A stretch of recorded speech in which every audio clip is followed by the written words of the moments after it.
के दशम स्कंद अध्याय 22 से हम लोग पाठ कर रहे थे।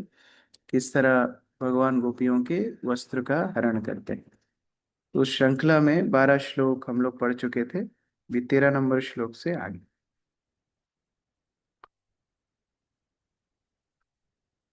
ओके। एवं ब्रुवति गोविंदे नर्मां नर्मानाक्षिप्तचेतसा आकण्ठमग्नश्रितोदे वेपमानस्तवं ब्रुवन्। मोनिका माता जी पढ़िए। जब श्री गोविंद इस तरह बोले तो गोपियों के मन उनकी मजाकिया वाणी से पूरी तरह मुग्ध हो गए। वे ठंडे जल में गले तक धसी रहकर कांपने लगी। अतः वे उनसे इस तरह बोली। हरे कृष्ण। दोनों के बीच में प्रेममय आदान प्रदान चल ही रहा था। गोपियां चाहती थी भगवान उनको वरण करें। भगवान भी उनके साथ उसी तरह आदान प्रदान कर रहे हैं। अरविंद प्रभु। तात्पर्य। श्रील विश्वनाथ चक्रवर्ती ठाकुर ने भगवान श्री कृष्ण तथा गोपियों के बीच परिहास का निम्नलिखित उदाहरण दिया है। कृष्ण: अरि पक्षी जैसी कन्याओं, यदि तुम यहाँ नहीं आओगी तो इन शाखाओं में टंगे वस्त्रों का मैं झूला बनाऊंगा और उसमें लेट जाऊंगा, क्योंकि मैं रात भर जगा हूँ और अब मुझे नींद आ रही है। गोपियां: अरे हमारे प्यारे ग्वाले, तुम्हारी गायें घास की लालच में गुफा में चली गई हैं, अतः तुम तुरंत जाकर उन्हें उचित राह पर लाकर चराओ। कृष्ण: अरे गोपियों, अब तो आओ, तुम्हें जल्दी ही यहाँ से ब्रज जाकर अपने घर का काम काज करना चाहिए। क्यों अपने माता पिता तथा अन्य वरिष्ठ जनों के लिए सर दर्द बन रही हो। गोपियां: हे प्रिय कृष्ण, हम पूरे मास तक यहाँ से नहीं जाएंगी, क्योंकि हम कात्यायनी का यह व्रत अपने माता पिता तथा वरिष्ठ जनों के कहने पर ही कर रही हैं। कृष्ण: अरे मेरी प्यारी तपस्विनियों, तुम्हें देखकर मेरे मन में भी गृहस्थ जीवन से वैराग्य उत्पन्न हो चुका है। मैं यहाँ 1 मास रुककर बादलों में रहने का व्रत पूरा करना चाहता हूँ। यदि तुम लोग मुझ पर दया दिखा सको तो मैं नीचे आकर तुम लोगों के साथ उपवास पूरा कर सकता हूँ। गोपियां भगवान श्री कृष्ण के मजाकिया शब्दों से पूर्णतया मोहित थीं, किंतु लज्जावश गले तक पानी के भीतर डूबी रहीं। वे ठंड से कंपकपाती इस प्रकार बोली।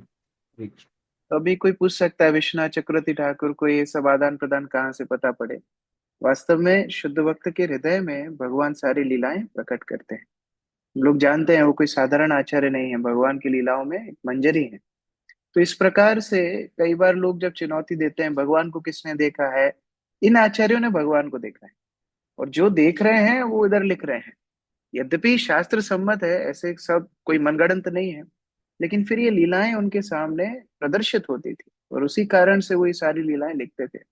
आप देखिए चैतन्य चरितामृत जो लिखी गई है, चैतन्य चरितामृत में इतना डिटेल में लिखा है महाप्रभु कौन सा शब्द इस्तेमाल कर रहे हैं, क्या बोल रहे हैं, कैसे चल रहे हैं, कैसे बोल रहे हैं।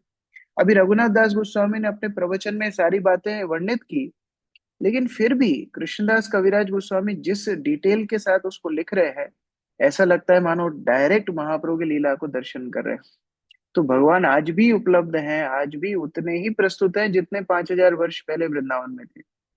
जो शुद्ध भक्त होगा उसके हृदय में भगवान इस तरह अपने आप को प्रकाशित कर देंगे। मानयं भो कृतास्त्वं तु नंद गोप सुतं प्रियं जानीमोऽङ्ग व्रजश्लाघ्यं देहि वासां शिवे पिता। किरण माता जी पढ़िए। हरे कृष्ण।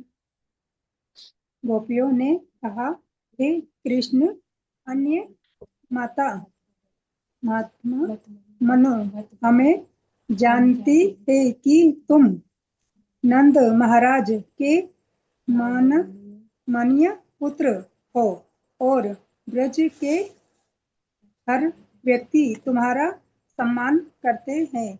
हम भी तुम्हें अत्यंत प्रेम कर है। कृपा करके हमें वस्त्रों लौटा दो। हम ठंडे जल में कप पा रहे हैं। हरे कृष्ण। कोई भी व्यक्ति का प्रोफेशन धीरे धीरे बढ़ता है। तो भगवान ने सबसे पहले अपने घर में चोरी की, फिर दूसरों के घर में भी चोरी की, फिर धीरे धीरे अभी कपड़े चुरा रहे हैं, आगे क्या करेंगे? सबके हृदय चुरा करके मथुरा चले, पूरा एक साथ डाका डाल के मथुरा चले जाएंगे। यहाँ पर सारी गोपिकाएं बोल रही हैं, भगवान आप बड़े सम्मानीय व्यक्ति हो, फिर ऐसे काम क्यों करते हो? आप हमारे वस्त्र लौटा दो। श्याम सुंदर ते दास्य करवामातबोधितम् देहि वासांसि धर्मज्ञा नो चेद राज्ञे ब्रुवामहे। ब्रजेश प्रभु। हे श्याम सुंदर, हम तुम्हारी दासियां हैं और तुम जो भी कहोगे करेंगी, किंतु हमारे वस्त्र हमें लौटा दो। तुम धार्मिक नियमों को जानते हो, और तुम यदि हमें हमारे वस्त्र नहीं दोगे तो हम राजा से कह दे, कृपया मान जाओ। हरे कृष्ण प्रभु। अभी धमकी दे रहे हैं, किससे बोलेंगे? कंस से आपकी कंप्लेन कर देंगे। ठीक है, ये तो गोपिकाएं हैं, ये तो शुद्ध भक्त हैं, इनके आदान प्रदान के ऊपर हम लोग क्या ही विचार करेंगे। लेकिन हमारे जीवन में जब भगवान हमारा चीरहरण करते हैं, जब भगवान हमारी शरणागति की परीक्षा लेते हैं, हम भगवान को ही बोलते हैं, भगवान बाकी सब ठीक है, लेकिन ये जो आपने बीमारी दी है ना, इसको दूर कर दो। बाकी सब ठीक है, मैं आपका शुद्ध भक्ति हूँ भगवान, आप ऐसा मत सोचना मैं शुद्ध भक्त नहीं हूँ, लेकिन ये जो कंडीशन आप लाए हो ना, इसको आप सुलझा दो। ये थोड़ा जॉब में प्रॉब्लम चल रही है, ये तो सही होना ही चाहिए, नहीं तो भक्ति कैसे करूंगा? ये जो भक्तों के समूह में गड़बड़ चल रही है, इसमें मैं भक्ति कैसे करूंगा?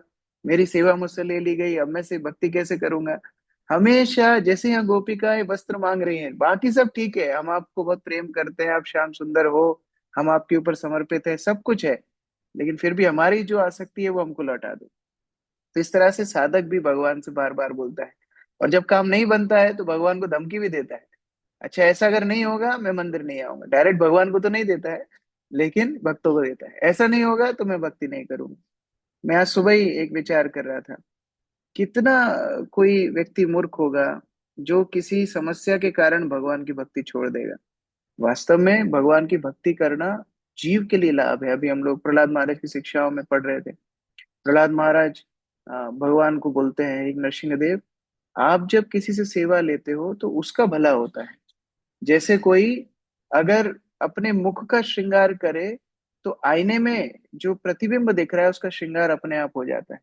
उसी तरह अगर कोई आपकी सेवा करता है तो वो अपने आप संतुष्ट हो जाता है, तो ये उसके लिए लाभ है, ये उसके लिए बड़ा सौभाग्य है। उसी तरह से कोई भी व्यक्ति अपनी आसक्तियों को यद्यपि भगवान से मांगता रहता है, भगवान मुझे ये दो, मुझे वो दो, लेकिन वो ये नहीं सोचता कि अगर हम भगवान के आश्रय में हो तो सबसे बड़ी उपलब्धि मेरे पास है। अभी कंस की धमकी सुन के भगवान क्या बोल रहे हैं? श्री भगवान वाचा भवत्यो यदि मे दास्यो मयोक्तं वा करिष्यथा आत्रा आत् अत्रागत्य स्ववासांसि प्रतीक्षता शुचिस्मिता नो चेन्नाहं प्रदास्ये किं क्रुद्धो राजा करिष्यति। रघुवीर प्रभु। हरे कृष्ण। श्री भगवान ने कहा, यदि तुम सचमुच मेरी दासिया हो और मैं जो कहता हूँ उसे वास्तव में करोगी, तो फिर अपनी अबोध भाव से मुस्कान भरकर यहाँ आओ और अपने अपने वस्त्र चुन लो। यदि तुम मेरे कहने के अनुसार नहीं करोगी तो मैं तुम्हारे वस्त्र वापस नहीं दूंगा, और यदि राजा नाराज भी हो जाए तो भी वह मेरा क्या बिगाड़ सकता है। तात्पर्य।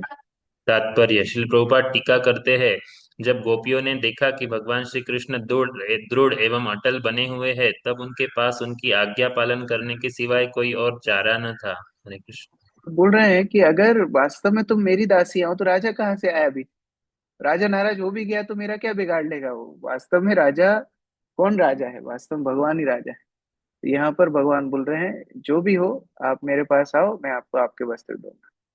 तो भगवान ये स्थापित कर रहे हैं कि उनके भक्तों का आश्रय एकमात्र वही है और कोई आश्रय नहीं। जब ये भावना भक्त के अंदर रहेगी तो पूर्ण समर्पण होगा, मेरा और कोई नहीं है भगवान, आपके अलावा और कोई आश्रय नहीं। ततो जलाशयात् सर्वा दारिका शीतवेपिता पाणिभ्याम योनिमाच्छाद्य प्रोतेरुशीतकार्षिता। अदिति माता जी पढ़िए। तत्पश्चात कड़ाके की शीत से कांपती सारी युवतियां अपने अपने हाथों से अपने गुप्तांग ढके हुए जल के बाहर निकली। तात्पर्य। तात्पर्य: गोपियों ने कृष्ण को आश्वस्त किया था कि वे उनकी नित्य दासियां हैं और उनका कहना मानने को तैयार है। अतः वे अपनी ही बातों से हार खा चुकी थी। उन्होंने सोचा कि यदि वे विलंब करती है तो इस बीच अन्य कोई आ सकता है जो उनके लिए असहन होगा। गोपियां कृष्ण से इतना अधिक प्रेम करती थी कि इस विषम स्थिति में भी उनके प्रति उनका अनुराग बढ़ता जा रहा था और वे उनके सानिध्य में रहने के लिए और भी उतावली हो रही थी। ऐसी विषम परिस्थिति में उन्होंने अपने आप को नदी में डुबा देने का भी विचार नहीं किया। वे इस निष्कर्ष पर पहुंची कि अपनी दुविधा त्याग कर अपने प्रिय कृष्ण के पास जाने के अतिरिक्त उनके पास कोई चारा न था। इस तरह जब गोपियां परस्पर आश्वस्त हो ली कि कोई अन्य विकल्प नहीं है, तो वे कृष्ण से मिलने के लिए जल से निकलकर बाहर आ गई। हरे कृष्णा। इसलिए प्रार्थना है, अश्लिष्वा पदरताम पिनष्टुमाम अदर्शनम मर्महताम करोतु वा यथा तथा वा विदधातु लंपटो मत प्राणनाथस्तु सएव नापरा। तो सर्वोच्च भक्त हैं भगवान के, वो भगवान को प्रार्थना कर रहे हैं, गोपिकाएं श्रीमती राधा रानी, कि भगवान आप हमको कैसे भी व्यवहार करेंगे, हम आपकी दास हैं। ये स्वभाव सबके अंदर नहीं होता। जब सब कुछ अच्छा चलता है, भक्ति भी अच्छी चलती है। थोड़ा सा भगवान परीक्षा करते हैं, भक्ति ढीली पड़ जाती है। लेकिन गोपिकाएं बोल रही हैं, भगवान आप जैसे भी हमारे साथ व्यवहार करोगे, हम आपकी दासिका हैं। कितना विपरीत परिस्थिति भगवान क्रिएट कर रहे हैं, कितनी लज्जा की बात है। लेकिन फिर भी गोपिकाएं भगवान को प्रेम से ही देख रही हैं, आप जो करेंगे हम आपकी दासियां हैं। भगवान आहत वीक्षया शुद्ध भाव प्रसादिता स्कंदे निधाय वासांसि प्रीता प्रोवाच संस्मितम। महारानी माता जी। जब श्री भगवान ने देखा कि गोपियां किस प्रकार विहल हैं, तो वे उनके शुद्ध प्रेम भाव से संतुष्ट हो गए। उन्होंने अपने कंधे पर उनके वस्त्र उठा लिए और हंसते हुए उनसे बड़े ही स्नेह पूर्वक बोले। हरे कृष्ण। शिरोमणि माता जी तात्पर्य। श्री प्रभुपाद की टीका है, गोपियों का सहज समर्पण इतना शुद्ध था कि भगवान श्री कृष्ण तुरंत ही उनसे दर्शन हो गए। जिन कुमारी गोपियों ने कात्यायनी से भगवान श्री कृष्ण को पति रूप में पाने की प्रार्थना की थी, इस प्रकार से वे प्रसन्न हो गई। कोई स्त्री अपने पति के अतिरिक्त अन्य किसी के समक्ष नग्न नहीं हो सकती। कुमारी गोपियों ने भगवान श्री कृष्ण को पति के रूप में चाहा था और उन्होंने इस प्रकार उनकी इच्छा पूरी कर दी। गोपियां जैसी खुली युवतियों के लिए किसी युवक के समक्ष नग्न खड़ी होना मृत्यु से भी कष्टकर है था। फिर भी उन्होंने भगवान श्री कृष्ण के आनंद के लिए सब कुछ त्यागने का निश्चय किया। भगवान श्री कृष्ण अपने प्रति उनकी प्रेम शक्ति को देखना चाहते थे और वे उनकी अनन्य भक्ति से पूर्ण रूपेण संतुष्ट हो। तो कोई अगर वास्तव में विचार करेगा कितना समर्पण गोपियों का है, ये सोच करके उनको आश्चर्य होगा कि सब कुछ त्याग करके भगवान की प्रसन्नता के लिए वो प्रस्तुत है। यूयं विवस्त्रा यदपोधृता वृता व्याघाहतैतत्तदुदेव हेलनम् बद्ध्वाञ्जलिं मूर्धनि अप्नुतैषः हसा कृत्वा नमोधो वसनं प्रगृह्यताम्। प्रिय रानी माता जी। भगवान श्री कृष्ण ने कहा, तुम सबने अपना व्रत रखते हुए नग्न होकर स्नान किया है, जो कि देवताओं के प्रति अपराध है। अतः अपने पाप के निराकरण के लिए तुम सबको अपने अपने सिर के ऊपर हाथ जोड़कर नमस्कार करना चाहिए। कभी तभी तुम अपने अधो वस्त्र वापस ले सकती हो। हरे कृष्ण बोल जी। तात्पर्य। हरिओम प्रभु।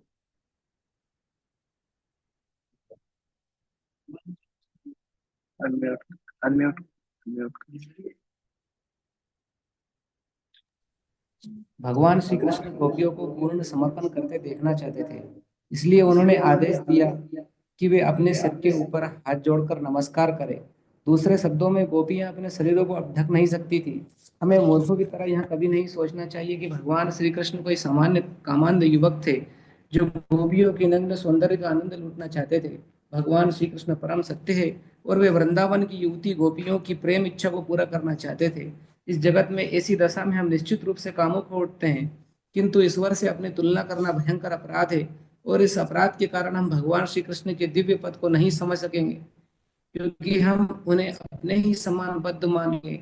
जो परम सत्य के आनंद को पाना चाहता है, उनके लिए भगवान श्री कृष्ण के दिव्य दर्शन से वंचित होना एक बड़ी। इसलिए यहाँ पर बोल तो भगवान की परिस्थिति को नहीं जानेगा वो ये लीलाओं को कभी समझ नहीं पाएगा। आप लोग अभी विचार करके देखो, अभी तक जितने हमने स्कंद पढ़े हैं, जितने अध्याय पढ़े हैं, कितनी बार भगवान की दिव्य स्थिति का वर्णन हुआ है। भगवान सामान्य नहीं है, सारी सृष्टि के स्रोत हैं। हर भक्त प्रार्थना में ये बोलते हैं, हर लीला के बाद ये वर्णन आता है। कितने विस्तार से बार बार हमको स्मरण दिलाया। क्यों? क्योंकि जब वृंदावन की लीलाओं का ऐसा वर्णन होगा तो उस दृष्टिकोण से भगवान को देखना है, सामान्य दृष्टिकोण से नहीं। इत्यच्युतेन विहितं व्रजाबला मत्वा विवस्त्राप्लवनं व्रतच्युतिं तत्पूर्तिकामस्तदशेषकर्मणां साक्षात् कृतं नेमुरवत्य मृग्यता। अमर निताई प्रभु। इस प्रकार वृंदावन की उन युवतियों ने भगवान श्री कृष्ण द्वारा कहे गए वचनों पर विचार करके यह मान लिया कि नदी में नग्न स्नान करने से वे अपने व्रत से पतित हुई हैं, किंतु तो भी वे अपना व्रत सफलतापूर्वक पूरा करना चाहती थी। और क्योंकि भगवान श्री कृष्ण समस्त पूर्ण कर्मों के प्रत्यक्ष सर्वोत्तम फल है, अतः अपने पापों को धो डालने के उद्देश्य से उन्होंने भगवान श्री कृष्ण को नमस्कार किया। जैसे मुझे याद है बचपन में इस्कॉन में मैं नहीं जुड़ा था, एक अनुष्ठान में मैं गया था। तो एक बाबा आए थे, बहुत बहुत मतलब उनका ख्याति थी, हजारों हजारों लोग गए थे। तो मैं भी गया था। तो मेरी माँ मम्मी और मैं दोनों जाने की बात थी। वो एक अनुष्ठान करवाने वाले थे। मैं हो सकता है उस समय 7-8 वर्ष का होगा। तो मम्मी ने मुझे बोला कि मेरे को थोड़ा लेट हो रहा है जाने में, तुम पहले चले जाओ। और वहां इतनी भीड़ थी, इतनी मारामारी थी। अच्छा, वो अनुष्ठान के लिए आसन लेके जाना था, कुछ कलश लेके जाना था, कुछ और भी पूजा सामग्री लेके जानी थी। तो मैं जब लेके गया, बहुत भीड़ भाड़ थी। तो मैंने एक कोना मतलब फ्रंट में एक जगह मम्मी के लिए और मेरे लिए पकड़ ली। जब मैंने पकड़ ली तो वहीं पर वो कैमरे वाला आ गया। आपको पता है वो कैमरे वाला वो ट्राइपॉड लगाता है, बोले आप हटो यहाँ से, अभी ये जगह में कैमरा लगेगा। तो मैं उससे लड़ने लगा बहुत जोर से कि अरे मैं इतने मुश्किल से भीड़ में घुसा, मैं 7-8 साल का था। इतनी मुश्किल से भीड़ में घुसा, मैंने 2 लोगों के लिए जगह रोकी है, मेरी मम्मी आने वाली है। तो उसने मेरे को वहां से भगा दिया। अभी वहां से हटा तो दूसरा कोना पकड़ा, वहां पर मैंने आसन बिछाया। तो वहां भी प्रैक्टिकल लड़ाई करनी पड़ रही थी, इधर धक्का दे। मैं 7-8 साल का, आप सोचो। तो इधर उधर धक्का दे के ऐसे वैसे मैंने जगह बनाई, बैठा। तो देखा कि एक महिला आके वहां पर बैठ गई। मेरा ऐसा पल्लू ढका हुआ था, एक महिला आके वहां पर बैठ गई जो आसन मैंने बिछाया था। तो मैं इतना आग बबूला हो गया। मैं गया, मैंने कहा आपको समझ में नहीं आता, आपको मैंने बिछाया ये। तो पलट के उन्होंने जब देखा वो मेरी मम्मी थी, तो मैं शांत हो गया। मैं क्यों आपको कहानी बता रहा हूँ? जब हमारी प्राइवेट स्पेस में, जब हमारे जीवन में कोई दूसरा घुसता है, हस्तक्षेप करता है, तो बहुत गुस्सा आता है। लेकिन जैसे ही पता पड़ता है कि वो भगवान है, जैसे हमारी माता के लिए हमारा प्रेम होता है, मम्मी को तो हम बिठा सकते हैं ना, बाकी कोई महिला बैठ जाती तो मैं झगड़ा करता। अभी यहाँ पर किसके सामने गोपियां सर्वस्व अर्पित कर रही है, वो विचार करना चाहिए। कोई सामान्य व्यक्ति नहीं है, पूर्ण पुरुषोत्तम भगवान है। तो उनके सामने नग्न भी होना पड़े तो कौन सी बड़ी बात है, ये हम लोग को विचार करना चाहिए। सब कुछ लेने वाला कौन है? भगवान है। तो उनके सामने सब कुछ अर्पित करने से किसको क्या दिक्कत होनी चाहिए? उनको तो प्रसन्न ही होना चाहिए कि भगवान ने हमारे जीवन में आकर के हमारा सब कुछ ग्रहण कर लिया। जैसे बलि महाराज का हम उस दिन बोल रहे थे, तो शुक्राचार्य ने बलि महाराज को बोला ये विष्णु है। तो बलि महाराज ने बोला अगर ये विष्णु है तो ये तो मेरे लिए प्रसन्नता का विषय है कि विष्णु मुझसे सब कुछ ले रहे हैं, कोई सामान्य व्यक्ति नहीं छुड़ा रहा है। आरती माता जी। तात्पर्य, यहाँ पर कृष्ण भावनामृत की दिव्य स्थिति का सुस्पष्ट वर्णन हुआ है।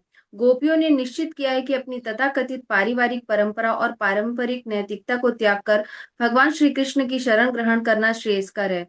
इसका अर्थ यह कदापि नहीं है कि कृष्ण भावनामृत आंदोलन अनैतिक कार्यों का समर्थक है। वस्तुतः इस्कॉन के भक्त संयम तथा सच्चरित्रता के सर्वोच्च मानदंड का पालन करते हैं, किंतु किसी के साथ हम भगवान श्री कृष्ण की दिव्य स्थिति को मान्यता प्रदान करते हैं। भगवान श्री कृष्ण परमेश्वर है, अतः उनके मन में युवतियों के साथ भोग विलास की कोई इच्छा नहीं रहती। जैसा कि इस अध्याय में आगे देखा जाएगा, भगवान श्री कृष्ण गोपियों के साथ भोग करने के लिए तनिक भी इच्छुक नहीं थे, प्रत्युत वे उनके प्रेम से आकृष्ट थे और उनको तुष्ट करना चाह रहे थे। सबसे बड़ा अपराध तो भगवान श्री कृष्ण के कार्यकलापों का प्रतिरूपण करना है। भारत में प्राकृत सहेजियों का एक वर्ग है जो भगवान श्री कृष्ण के इन कार्यकलापों का प्रतिरूपण करता है और कृष्ण पूजा के नाम पर नग्न तरुणियों का भोग करना चाहता है। इस्कॉन आंदोलन धर्म के इस उपहास का डटकर विरोध करता है, क्योंकि मनुष्य के लिए पूर्ण पुरुषोत्तम भगवान का हास्यास्पद अनुकरण करना सबसे बड़ा अपराध है। इस्कॉन आंदोलन में सस्ते अवतारों का अभाव है और इस आंदोलन का कोई भी भक्त अपने आप को भगवान श्री कृष्ण के पद तक ऊपर नहीं उठा सकता। 500 वर्ष पूर्व भगवान श्री कृष्ण श्री चैतन्य महाप्रभु के रूप में प्रकट हुए, जिन्होंने विद्यार्थी जीवन में कठोर ब्रह्मचर्य व्रत का पालन किया और 24 वर्ष की आयु में संन्यास ले लिया, जो आजीवन ब्रह्मचारी रहने का व्रत है। श्री चैतन्य महाप्रभु भगवान श्री कृष्ण की प्रेमा भक्ति के अपने व्रत को निभाने के लिए स्त्री संग से दृढ़ता के साथ दूर रहते थे। जब 5000 वर्ष पूर्व भगवान श्री कृष्ण स्वयं प्रकट हुए थे तो उन्होंने ये अद्भुत लीलाएं प्रदर्शित की थी जो हमारे चित्त को आकर्षित करती हैं।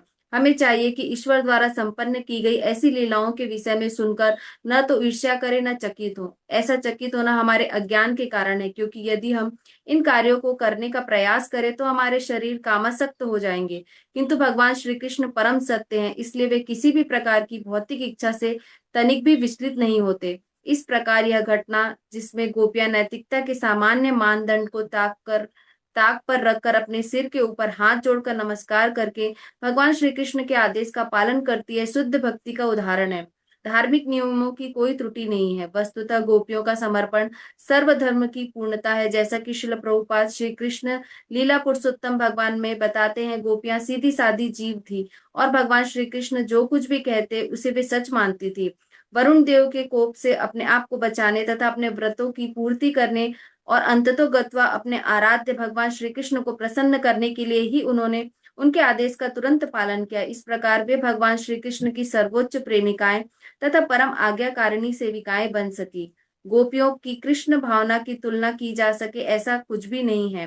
वास्तव में गोपियां न तो वरुण की न ही किसी अन्य देवता की चिंता थी, वे केवल भगवान श्री कृष्ण को प्रसन्न करना चाहती थी। तो दो चीजें यहाँ पर तात्पर्य में बताई हैं। एक तो कि कोई भी सस्ते भगवान को इस तरह हम लोग पूजा नहीं करते हैं। कल को कोई खड़ा हो जाएगा कि मैं भी ऐसे कृष्ण के जैसे करूंगा, तो वो सहज ही अकेला है। ऐसे कुछ बाबा हैं, ऐसे कुछ बाबा थे, बड़े बड़े मंदिर भी उन्होंने वृंदावन में बनाए हैं, जो अपने अनुयायियों को बोलते थे मैं वही कृष्ण हूँ जो अभी अवतार लिया है, मैं वही चैतन्य महाप्रभु जिन्होंने अवतार लिया है। और वो क्या बोलते थे, तथाकथित जो बाबा साधु हैं, वो बोलते थे चैतन्य महाप्रभु ने तो पुरुषों को आलिंगन किया तो उन्होंने बड़ा भेदभाव किया, मैं भेदभाव नहीं करता हूँ, मैं स्त्रियों को भी आलिंगन करता हूँ। ऐसे लोगों को पीटना चाहिए, उनको लोगों ने भगवान बना दिया। और आप उनके मंदिरों में जाओगे, आप देखोगे दीवार पे उनके जैसे महाप्रभु के डांस करते हुए हम लोग चित्र देखते हैं, ऐसे उनकी आकृतियां, उनकी प्रतिमाएं, उनके चित्र लगा रखे हैं। तो कितने सस्ते भगवान रोज पैदा हो रहे हैं, लोग उनको मान भी रहे हैं। लेकिन कृष्ण वैसे सस्ते भगवान नहीं। वही श्री कृष्ण चैतन्य महाप्रभु के रूप में भी आते हैं जो वैराग्य के शिरोमणि है, और हम लोग वो चैतन्य महाप्रभु के अनुयायी हैं। सीखने की बात क्या है, गोपियां इतनी शरणागत, इतनी सरल स्वभाव की हैं, भगवान जो बोलते हैं वो कर देती है। ये भक्त की निष्ठा होनी चाहिए। जो भगवान कह रहे हैं वो करती जा रही है। आगे गोवर्धन पूजा में सारे ब्रजवासियों को भगवान बोलेंगे इंद्र की पूजा बंद कर दो, ये पहाड़ की पूजा करो, वो लोग पर्वत की पूजा करने लगेंगे। इतनी श्रद्धा जिसके हृदय में होगी वो भक्ति जीवन में प्रवेश कर पाएगा, अन्यथा ये श्रद्धा मूल्य के बिना भक्ति जीवन में प्रवेश असंभव है। तास्तथा वन्नता दृष्ट्वा भगवान देवकी सुता वासान् सीताभ्या प्रायच्छत् करुणस्तेन तोषिता। दीप प्रिय रोहिणी माता जी। उन्हें इस प्रकार नमस्कार करते देखकर देवकी पुत्र भगवान ने उन पर करुणा करके तथा उनके कार्य से संतुष्ट होकर उनके वस्त्र लौटा दिए। दृढ़ं प्रलब्धास्त्रपया च पिता प्रस्तोभिता क्रीडनवच्चकारिता वस्त्राणि चैव परिहृतानि यथाप्यमुम् नाताभ्यसूयन् प्रिय संग निवृता। सौम्या माता जी पढ़िए। हरे कृष्ण। यदि गोपियां बुरी तरह ठगी जा चुकी थी, उनके शील संकोच से उन्हें वंचित किया जा चुका था, उन्हें कठपुतलियों की तरह नचाया गया था और उनका उपहास किया गया था। और यद्यपि उनके वस्त्र चुराए गए थे, किंतु उनके मन में श्री कृष्ण के प्रति रंच भर भी प्रतिकूल भाव नहीं आया। उल्टे वे अपने प्रियतम के सानिध्य का यह अवसर पाकर सहज रूप से पुलकित थी। हरे कृष्ण। बाहर से कोई को देखने में लगेगा अरे कितना चीटिंग भगवान ने किया इनके साथ में, क्या क्या बोल करके क्या क्या करा दिया। लेकिन वास्तव में गोपियों का प्रेम इतना है कि वो बस ये जान करके खुश हैं कि कृष्ण हमारे साथ बातचीत कर रहे हैं। बस वो यहाँ पर हैं, वो देख करके वो प्रसन्न है। गुरु महाराज को एक बार किसी ने प्रश्न पूछा था, बहुत पुराना लेक्चर है, रिकॉर्डिंग है उसकी, कि गुरु महाराज कई बार हम सेवा करते हैं तो हमारा शोषण हो जाता है, ऐसा वो बोल रहा था। बस शोषण कैसे हो जाता है, हमारे ऊपर बहुत जिम्मेदारी दे दी जाती है। दूसरा वक्त हो सकता है वो हरिबोल हरिबोल करके नाच रहे हैं और हम पीछे कपड़े धो रहे हैं, हम रगड़ रहे हैं, बर्तन मांज रहे हैं, हमारा बड़ा शोषण हो जाता है। तो गुरु महाराज हंस करके बोलते हैं, मुझे लगा कि ये तो बड़ा एलिगेशन है कि मंदिर अथॉरिटी को गुरु महाराज डांटेंगे। लेकिन गुरु महाराज हंस के बोलते हैं, शोषण हो जाता है, कौन शोषण कर रहा है ये देखना चाहिए, माया कर रही है कि भगवान कर रहे हैं। और हम तो आए हैं शोषित होने के लिए भगवान से। गुरु महाराज इंग्लिश में बोलते हैं, we came to be exploited by Krishna. हम और किसके लिए आए हैं? अगर भगवान हमें रगड़ रगड़ के, जैसे पनीर को रगड़ रगड़ के संदेश बनाया जाता है, पनीर बोले नहीं मुझे रगड़ो मत, तो कभी संदेश नहीं बन पाएगा। उसी तरह पत्थर बोले नहीं नहीं मेरे पे चैनी अथॉरिटी से कभी मत आक्रमण करो, तो कभी मूर्ति नहीं बन पाएगा। उसी तरह भगवान अगर भक्त को रगड़ रहे हैं, भगवान अगर भक्त को किसी भी प्रकार से ट्रीट कर रहे हैं, भक्त ये सोच के प्रसन्न होता है भगवान मुझे टाइम दे रहे हैं, कम से कम उनकी दृष्टि का मैं पात्र बना, ये कितनी बड़ी बात है। तो उस तरह भक्त कभी भी भगवान के ऊपर इस तरह प्रतिकूल भाव नहीं रखता। बसंत प्रभु।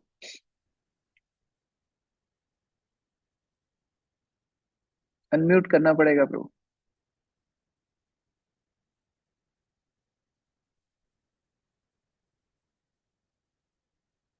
ठीक है, रुद्राक्षी माता जी। प्रभुपाद की टीका है। गोपियों के इस मनोभाव का वर्णन श्री चैतन्य महाप्रभु द्वारा हुआ है, जब वे प्रार्थना करते हैं, हे भगवान श्री कृष्ण, आप चाहे मेरा आलिंगन करें या अपने पैरों के नीचे रौंद डालें या मेरे समक्ष कभी भी उपस्थित न होकर मेरे हृदय को तोड़ दें। आप जो चाहे सो कर सकते हैं, क्योंकि आप कुछ भी करने के लिए स्वतंत्र हैं। किंतु इतना सब करने पर भी आप सदैव मेरे स्वामी हैं, मेरे कोई दूजा आराध्य नहीं है।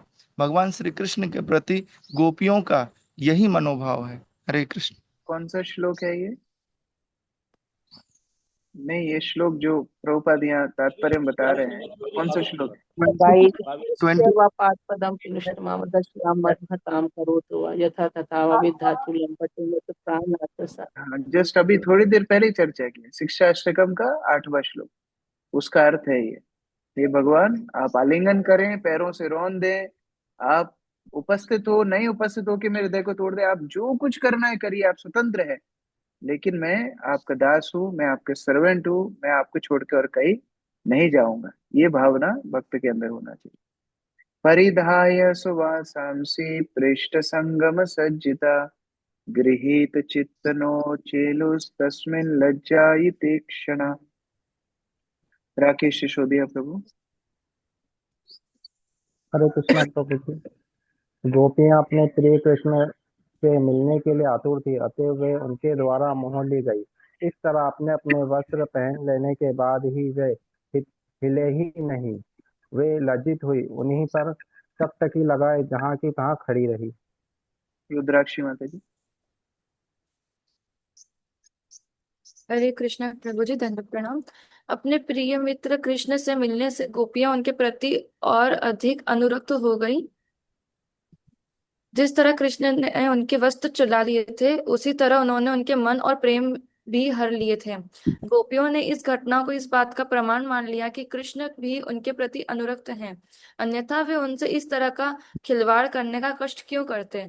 उन्होंने सोचा कि अब कृष्ण हम पर अनुरक्त हैं, अतएव उन्होंने लज्जा युक्त निगाहों से उन्हें देखा और भावमय प्रेम की उठान के कारण वे जहां पर खड़ी थी वहां से टस से मस न हो सकी। कृष्ण ने उनकी लज्जा हर ली थी और उन्हें नंगी ही जल के बाहर निकलने के लिए बाध्य कर दिया था, किंतु अब अपने वस्त्रों से सज्जित हो जाने के बाद उनके समक्ष वे पुनः लज्जा रही थी। वस्तुतः इस घटना से कृष्ण के समक्ष उनमें विनयशीलता बढ़ गई थी। वे नहीं चाहती थी कि श्री कृष्ण उन्हें घूर घूर कर देखे, इसलिए उन्होंने ही भगवान को देखने के अवसर का सावधानी से उपयोग किया। इतनी आकृष्ट थी वहीं पर खड़े होकर के भगवान का दर्शन कर रही। तासां विज्ञाय भगवान स्वपाद स्पर्श कामया धृतावृतानं संकल्पम आह दामोदर फला। विशाल प्रभु। हरे कृष्ण।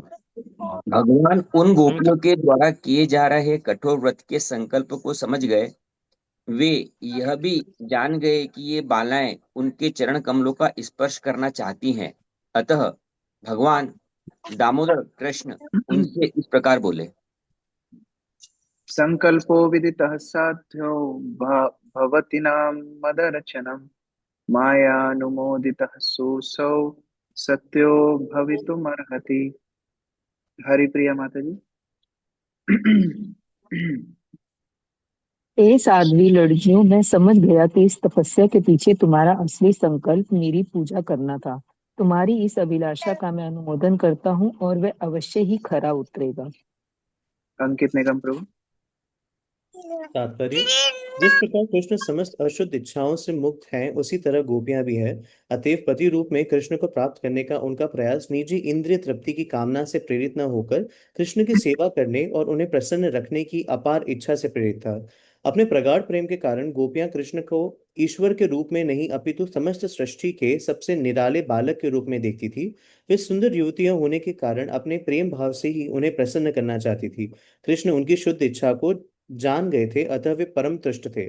भगवान सामान्य काम वासना से ही तुष्ट होने वाली नहीं है, किंतु वृंदावन की गोपियों की गहन प्रेम भक्ति से ही वे अभिभूत हो गए। हरे कृष्ण गुरुदेव प्रणाम। नामय्यावे आवेशित धियां काम कामाय कल्पते वर्जिता क्वाथिता धाना पायो बीजाय नेष्यते। तनीषा माता जी पढ़िए। कृष्ण प्रणाम।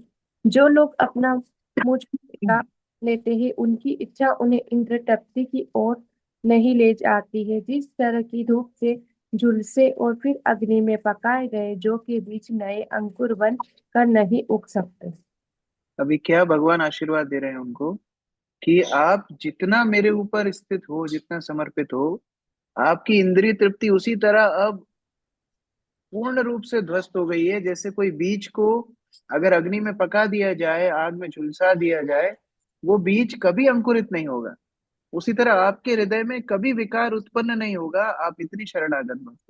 तो शुद्ध भक्त की भगवान परीक्षा लेते हैं, समर्पण होता है। समर्पण के बाद वो इतना परिपक्व हो जाता है, माया उनको फिर कभी हिला नहीं सकती। मीनू माता जी।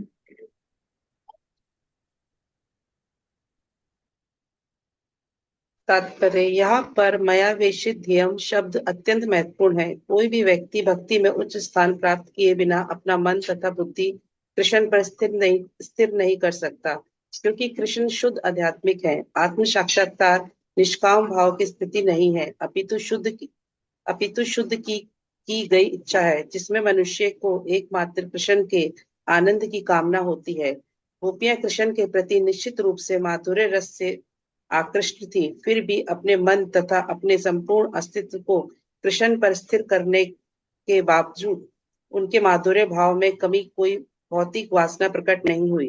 प्रत्युत वह ब्रह्मांड में न दिखने वाला सर्वोच्च भगवत प्रेम बन गया। हरे कृष्ण। ये प्रेम भौतिक संसार में कभी नहीं दिखेगा। ये आध्यात्मिक आदान प्रदान भक्त भगवान के बीच का है। यथा बलाव्रजं सिद्धा मयेमा रंस यथा क्षपा यदुद्दिश्य व्रतमिदं चेरुर्आर्यार्चनं सति। सचिन प्रभु पढ़िए।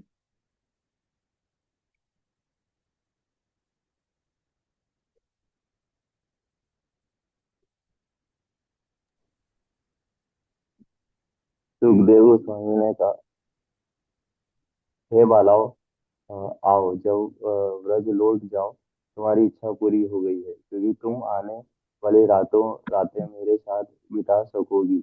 हे शुद्ध हृदय वाली गोपियों, देवी कात्यायनी की पूजा करने के पीछे तुम्हारे व्रत का यही तो उद्देश्य था। भगवान उनकी इच्छा को पूर्ण करते हैं। बोले बहुत जल्दी रास लीला का जो अ, शरद पूर्णिमा की रात्रि आएगी, उस समय पर मैं सबकी आपकी इच्छाएं पूर्ण करूंगा। अभी आप ब्रज में लौट जाओ, आपका व्रत पूर्ण हुआ। श्री शुक उवाच इति यादिष्ट भगवता लब्ध कामा कुमारिका धन्यायन्तस्तत्पदाम्भोजं कृच्छ्रान्निर्विविशुर्व्रजम्। राघव प्रभु।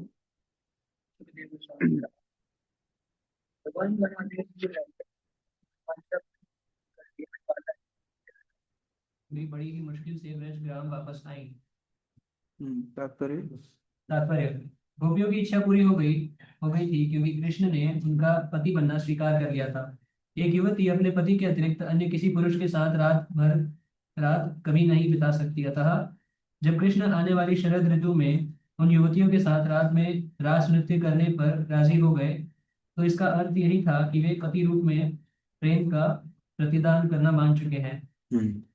इस प्रकार गोपियों का व्रत यहाँ पूर्ण हुआ। आगे 29 नंबर श्लोक से एक दूसरी लीला शुरू हो रही है, जहाँ भगवान अपने गोप बालकों के साथ, अपने मित्रों के साथ वन में जाते हैं और वहाँ वृक्षों की बड़ी तारीफ करते हैं, वृक्षों की बड़ी गुण कीर्तन करते हैं। और उसके बाद जो ब्राह्मण पत्नियां हैं, द्विज पत्नियां हैं, उनको सेवा स्वीकार करते हैं। तो हम लोग कल अच्छा, कल नरसिंह चतुर्दशी है, कल नहीं पढ़ेंगे। परसों भी शायद लोकनाथ स्वामी महाराज अगर सुबह जपा टॉक देंगे तो क्लास नहीं होगी, तो आप लोग मंदिर आना। दोनों दिन पूरा प्रोग्राम मंदिर में अटेंड करना। हम लोग 2 तारीख से फिर आगे लीला पाठ करें।